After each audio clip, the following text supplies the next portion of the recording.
હોય તો એ યોગ્ય છે? દક્ષિણનો જે ગેટ છે તે નકારાત્મક નથી અને તમારો મુખ્ય જે દરવાજો છે એટલે કે જે તરફ રોડ આવે છે તમારું મકાન છે દક્ષિણને ફેસ કરે છે. દક્ષિણ દિશા હંમેશા નેગેટિવ છે, તે માન્યતા ખોટી છે. દર્શક મિત્રો, દક્ષિણ દિશા હંમેશા નકારાત્મક છે તે માન્યતા ખોટી છે. કારણ કે દક્ષિણની અંદર જે દ્વાર આવે છે તેમાંથી અમુક દ્વાર ખૂબ સારા છે અને એમાંથી એક જે સારું દ્વાર કહેવાય એ આ મકાનનું છે. એટલે આ ઘરની જે માન્યતા છે કે દ્વાર દક્ષિણમાં છે એટલે નકારાત્મક કહેવાય, તે માન્યતા સાથે હું સહેમત નથી થતો. કારણ કે અત્યારે જે દ્વાર છે તે દક્ષિણ અગ્નિના પદનું દ્વાર કહેવાય તેવું છે અને આ દ્વારના લીધે જે ઘરની વ્યક્તિઓ હોય તેની અંદર સ્ત્રીનું પ્રભુત્વ વધારે હોય, એટલે કે સ્ત્રીને માન સન્માન મળે, તે ઉપરાંત આર્થિક ફાયદો પણ થાય. તમારા ઘરની અંદર સ્ત્રીને મહત્વ મળતું હોવું જોઈએ. હા, ચોક્કસ. કેમ કે મારી મધર ઇન લો મારા ફાધર ઇન લોને લાસ્ટ 25 યર્સથી બિઝનેસમાં કોન્સ્ટન્ટ સપોર્ટ આપી રહ્યા છે. એ ખૂબ સારી વાત છે. અને બીજી વસ્તુ કે આ મકાન જ્યારે બનવાનું ચાલુ થયું ત્યારે તમારી જે આર્થિક સ્થિતિ હતી તેમાં પણ તમને સુધારો દેખાયો હશે, કારણ કે તમારું દ્વાર પોઝિટિવ છે. હા, જ્યારે તૂટતું હતું ત્યારે ઘણા પ્રોબ્લેમ્સ આવ્યા છે. કેટલા દિવસ બનતા તૂટ્યું છે. ઘણીવાર માણસો નથી આવ્યા, કોઈ વાર પૈસાના પ્રોબ્લેમ્સ કે કંઈ પણ હોય એના લીધે કામ અટકી ગયું છે. તો અત્યારે જેમ જેમ ઉપર બનતું જાય છે એમ એનો પ્રોગ્રેસ સારો થતો જાય છે અને સારી ઉન્નતિ પર અમે ચાલી રહ્યા છીએ અત્યારે. આ એક ખૂબ સરસ માહિતી તમે મને આપી, કારણ કે દરેક જે જગ્યા છે એની અંદર ડિસ્ટ્રક્શન અને કન્સ્ટ્રક્શન એની એનર્જીની વાત થયેલી છે. તમે કહ્યું કે જ્યારે મકાન તૂટ્યું ત્યારે તમને તકલીફો આવી, એટલે કે ડિસ્ટ્રક્શન છે એ નેગેટિવ થયું અને જેમ જેમ મકાન બનતું ગયું તેમ તમારો પ્રોગ્રેસ થતો ગયો, એટલે કે તમને એવું લાગ્યું કે હવે લાઈફસ્ટાઈલ તમારી વધારે સારી થઈ રહી છે. એટલે જ્યારે કન્સ્ટ્રક્શન થયું ત્યારે તમને ફાયદો થયો. એટલે એ રીતે પણ આપણે જોઈએ તો વાસ્તુની અંદર જે નોન ડિસ્ટ્રક્ટિવ વૈદિક પ્રિન્સિપલ્સ છે તે રીતે તમારું મકાન બન્યું હોય તેવું લાગે છે. દર્શક મિત્રો, જોયું ને, જ્યારે મકાન તૂટ્યું ત્યારે ખૂબ તકલીફ આવી અને તેથી જ વાસ્તુની અંદર તોડફોડનો નિષેધ છે. આપણી જે ભારતીય સંસ્કૃતિ છે તે હંમેશા કન્સ્ટ્રક્ટિવ રહી છે, એટલે કોઈ પણ પ્રકારે નકારાત્મક ઉર્જા ન ઊભી થાય તેના માટે તોડફોડ બને ત્યાં સુધી નિવારવી જોઈએ. અને જો કદાચ રિનોવેશન કરવાનું થાય અને તોડફોડ જરૂરી હોય તો તેના માટેના પણ વાસ્તુ નિયમો સમજી અને ત્યારબાદ જ તોડફોડ કરવી જોઈએ. અધરવાઇઝ મકાન ચાલુ કામની અંદર અટકી જાય, માણસો કામ ના કરે, માણસોને ઇન્જરી થાય, આવા ઇસ્યુઝ ઊભા થતા હોય છે. પરંતુ તેનાથી ડરવાની જરૂર નથી, કારણ કે ભારતીય વાસ્તુ છે તે માણસને મદદ કરવા માટે બન્યું છે, નહીં કે ડરાવવા માટે. હવે વાત કરીએ આ મકાનની. મયંકભાઈ, આપણે બેઠા છે સિટિંગ એરિયામાં, તો એના માટે સિટિંગ અરેન્જમેન્ટની ફેસિંગ કઈ સાઈડ હશે તમે જરા મને કહેશો? ચોક્કસ. કારણ કે હું માનું છું કે તમે મને સાચા સમયે બોલાવ્યો છે. જ્યારે ઘરની અંદર ફર્નિચરનું કામ ચાલી રહ્યું છે, કલર કરવાના બાકી છે, ત્યારે હું તમને સારામાં સારું માર્ગદર્શન આપી શકું તેમ છું. આપણે અત્યારે જે બેઠા છીએ તે ટેમ્પરરી અરેન્જમેન્ટ છે, પણ તમે જ્યારે સાચી અરેન્જમેન્ટ બનાવો ત્યારે તમારું મુખ છે ઈશાન તરફ હોવું જોઈએ, તે ખૂબ જરૂરી છે. અત્યારે જેમ બેઠા છીએ તો નૈઋત્ય તરફ તમારી અરેન્જમેન્ટ આવે છે અને નૈઋત્ય તરફ મુખ રાખીને જ્યારે આપણે કોઈ પણ બેઠક વ્યવસ્થા રાખીએ ત્યારે ઘરની અંદર ઉગ્રતા આવે છે, અકળામણ આવે છે. એટલે આ બેઠક વ્યવસ્થા છે એના બદલે એક સોફા છે તે દક્ષિણની દિવાલ પર આવે અને બીજો સોફા છે તે પશ્ચિમની દિવાલ પર આવે, એ રીતની જો અરેન્જમેન્ટ હશે તે તમને ફાયદો કરાવશે. તે ઉપરાંત તમારું જે લિવિંગ રૂમ છે તે અગ્નિના પદમાં આવેલું છે અને આ રીતનો જ્યારે લિવિંગ રૂમ હોય ત્યારે દક્ષિણની દિવાલ તમારી છે એની ઉપર કેસરી રંગ જો લગાડવામાં આવે તો તે ખૂબ લાભપ્રદ રહે છે. અને હજુ પણ વધારે સારી એનર્જી આ રૂમમાં તમારે જોતી હોય તો તમારું જે સેન્ટર ટેબલ છે એની ઉપર ક્રિસ્ટલના બાઉલની અંદર પાણીની અંદર ગુલાબની પાંદડી જો તમે રાખો તો તે તમને ખૂબ ફાયદો કરાવશે. અને આ રીતની અરેન્જમેન્ટ તમે કરશો તો તમારું લિવિંગ રૂમ છે તેની ઉર્જા ખૂબ સારી થઈ જશે.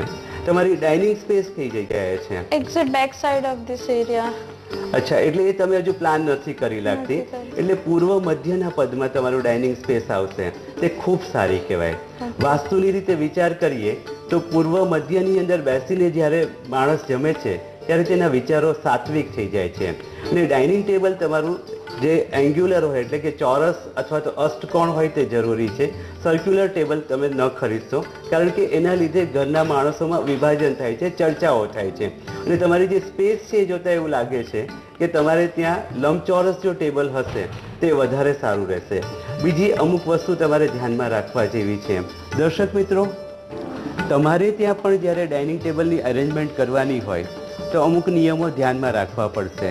જેમ કે તમારું ડાઇનિંગ ટેબલ છે તે દિવાલને અડીને ક્યારેય ન મૂકશો, કારણ કે દિવાલને અડીને જ્યારે ડાઇનિંગ ટેબલ મૂકીએ છીએ ત્યારે તેની પ્રોપર ઉર્જા જે આપણે જોઈએ છે તે નથી મળી શકતી. તે ઉપરાંત બીજી જે વાત છે કે ડાઇનિંગ ટેબલ જે છે તેની અંદર મુખ્ય વ્યક્તિ છે તેણે હંમેશા દક્ષિણ તરફ બેસવું જોઈએ, એટલે કે નોર્થ ફેસિંગ બેસવું જરૂરી છે. અને નોર્થ ફેસિંગ જો વ્યવસ્થા ન થઈ શકે તો બીજી જે દિશા છે તે પૂર્વ તરફ મુખ રાખીને બેસવાની દિશા છે. આ રીતે જો બેઠક વ્યવસ્થા ગોઠવવામાં આવે તો ઘરનું બેલેન્સ પણ સચવાઈ રહેશે, જમવાની મજા પણ આવશે, અને સારામાં સારી ઉર્જા ગેઇન કરી અને તમે સારામાં સારા કાર્ય કરી શકશો.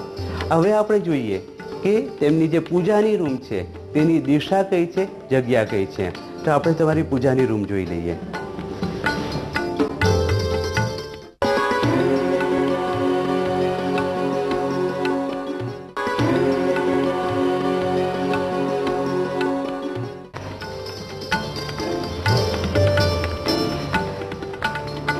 મયંકભાઈ, આ છે પૂજા રૂમ અમારો, અને પૂજા રૂમની એક્ઝેક્ટ સામેની સાઈડ અમે અહીં પાણીની ટાંકી બનાવી છે. તો તેના માટે તમારે શું માર્ગદર્શન આપશો? તમારી પૂજાની જગ્યા છે તે યોગ્ય છે, કારણ કે ઈશાનની અંદર તમે પૂર્વ તરફ મુખ રાખીને પૂજા થાય તેવી વ્યવસ્થા કરેલી છે.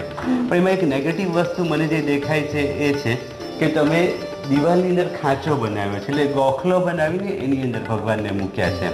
ભગવાનની ઉપર વજન ક્યારેય ન આવવું જોઈએ. એટલે ગોખલામાં જ્યારે આપણે ભગવાનને મૂકીએ છીએ ત્યારે ઘણું બધું વજન ભગવાનની ઉપર આવતું હોય છે. એટલે તમારી દિશા સાચી છે, જગ્યા સાચી છે, પણ વ્યવસ્થા ખોટી છે. બીજું કે તમે પાણીની ટાંકીની મને જે વાત કરી તે ટાંકી યોગ્ય જગ્યાએ છે. એક એવી ખોટી માન્યતા છે કે ઈશાનમાં પાણીની ટાંકી હોવી જોઈએ, પણ ઈશાનના પદમાં પાણીની ટાંકી હોવી જોઈએ.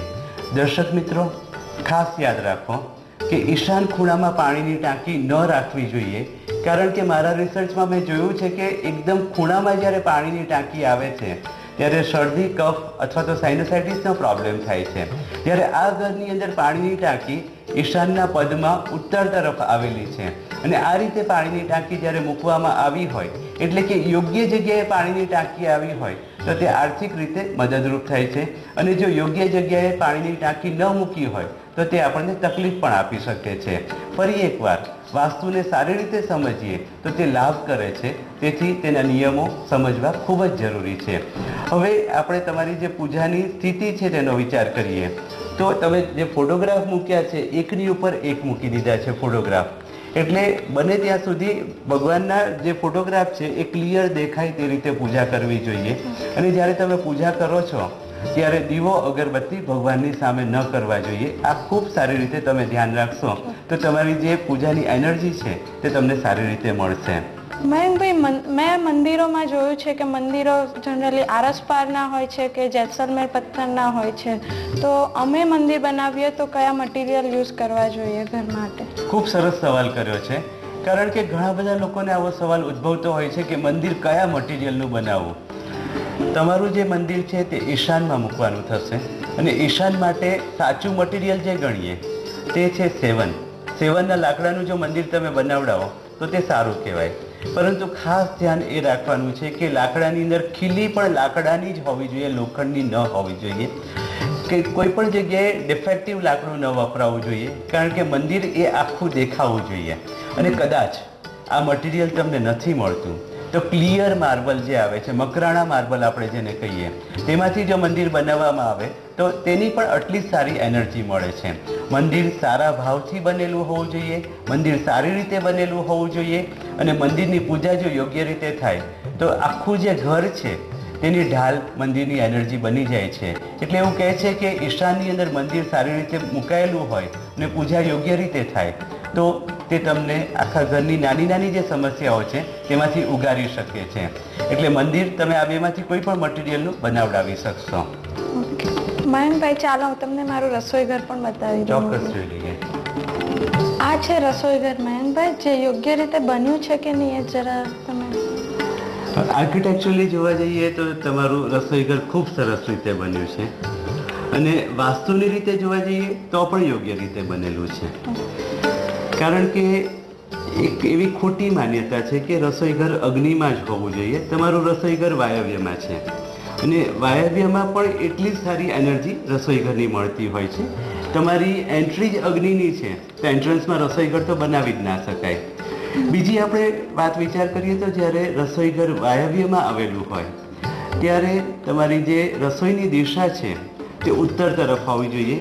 કારણ કે ક્રોસ વેન્ટિલેશન તમને જે મળે છે એના લીધે નેચરલ એક્ઝોસ્ટ તમને મળે છે અને એનર્જીની રીતે પણ આ જગ્યા સારી કહેવાય છે.